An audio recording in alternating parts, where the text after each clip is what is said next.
my name is Kirsten. Welcome to TOEFL Land, and I'd like to address adverbs. And the reason I'm going to address adverbs in this video is because last week in our TOEFL reading subscription course, my students and I kept seeing adverbs come up in the TOEFL reading vocabulary question. So we just got adverb after adverb after adverb. And the first thing that I want you to understand is what an adverb actually does in the sentence. And then we're going to talk about what to do when they come up for you in TOEFL, and you might not be sure about their meaning. Okay, so let's get into it. First of all, an adverb describes a verb, okay? So the easiest example I can give you, and you've probably seen it a million times in your English language learning career, he runs quickly. And quickly here is the adverb. The adverb describes how he runs. So runs is the verb, and quickly describes the verb, how he runs. Now, if I were to just say he is fast, fast is an adjective, okay? And adjectives describe people, places, or things.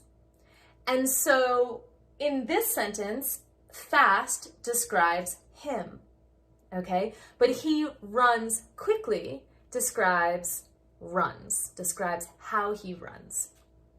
Okay, now let's level up about 100 more levels to get to TOEFL level and look at an adverb over here, which, by the way, you can tell right away they're an adverb because they end in ly.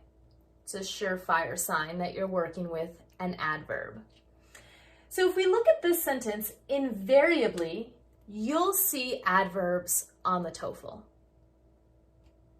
If we had that word invariably, would you select the correct meaning of the word when it got to a TOEFL vocab question?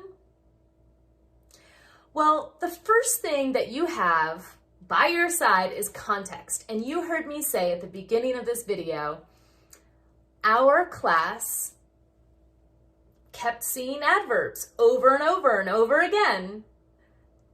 We invariably met them again and again in our practice. So you already kind of know something about invariably has to do with, okay, it keeps showing up. It keeps happening, all right? That's the context. Now, let's say in TOEFL, we don't have that context. And sometimes they're giving us hard vocabulary questions where the sentence or what's happening around that vocabulary word really doesn't give us a good clue as to what that word means. So I'll teach you some other trick you can do. It's not really a trick. It's just how words work, okay? Words can be broken down into pieces, and each of those pieces performs a certain part or certain function in that word. So I already told you ly is a signal that we're working with an adverb, okay? And that comes at the end of the word. The end of the word is what we call the suffix, okay? Let's also look at something else that's going on at the end of the word. You see abl, like able. If we add an e, it's like able. Okay, so we're getting a little bit closer to the breakdown. Let's look at the beginning of the word, in. The beginning of any word is called a prefix, okay? So if you think about incomplete, it's not complete. If you think about incorrect, it's not correct.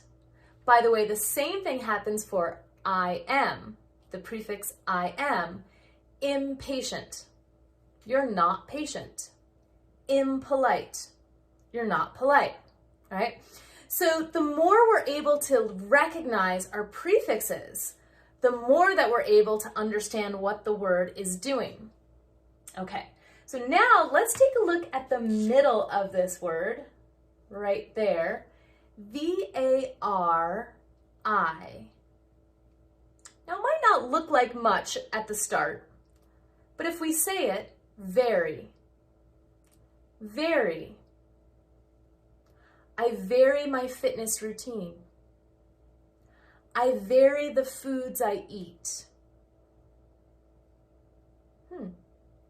Sounds like you change it up. So to vary is to change things. Okay? So now if we put that all together, right? In means not. Vary is change. Not changeable. So it's not able to change. Now, it might not work right at the start, right? We might say, not able to change. What does this mean? But again, go back to what we're talking about. Seeing adverbs happens again and again and again. It just doesn't change. It doesn't vary. You will see adverbs on the TOEFL. It's going to happen. So you can think of this as inevitable, inevitably. It's not going to change. It's definitely going to happen. It's most probably going to happen. So, on your TOEFL test day, it's important that you have different tools in your tool belt in order to come up with the correct answer, in order to solve vocabulary questions like this one. So, of course, use context. And if they don't give you context, break down the word and see if you can find those prefixes, suffixes, and root words, the middle word, so that you can start to unravel the meaning of the word. Now, of course, you're going to have to select A, B, C, and D, and there might be some more words on that side that we're going to have to negotiate and eliminate the traps and zero in on the correct answer choice. Now, if you need help with doing that, we have an awesome TOEFL reading subscription course going on right now. It's a subscription, so you can cancel at any time. You pay by the month. So this is especially for students who are struggling with their TOEFL reading score, maintaining a TOEFL reading score that's consistent and getting it to grow even higher. So if that's you, join us. I'm going to drop the link below. And if you haven't taken my TOEFL Reading Strategies course yet, now is the time, because there's a big discount going on, and I'm going to drop that link below as well. So check it out, and happy TOEFL studies.